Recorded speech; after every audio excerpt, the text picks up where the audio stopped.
আকিকা না দিলে কি শিশুর বিপদ কাটে না? আকিকা না দিলে শিশুর বিপদ কাটে না এমন কোনো কথা কোরআন হাদিসে নাই।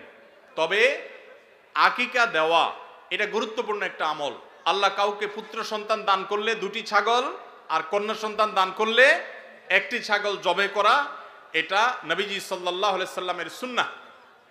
এটা জন্মের 7ম দিনে, না হলে 14তম দিনে, না হলে 21তম দিনে করবেন। সেটাও যদি কোনো কারণে না হয়, পরে যে কোনো সময় করলেও আদায় হয়ে যাবে।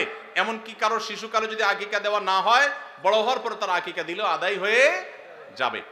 এই আকিকা এটা না দিলে যে বিপদ কাটে না এরকম কোনো কথা নাই। তবে হ্যাঁ, বিভিন্ন হাদিসে নবী সাল্লাল্লাহু আলাইহি সাল্লাম বলেছেন, কুল্লু গুলামিন মুরতাহানুন বিআকিকাতিহি, বাচ্চার এটা আকিকার উপরে সে অনেকটা ডিপেন্ডেন্ট থাকে।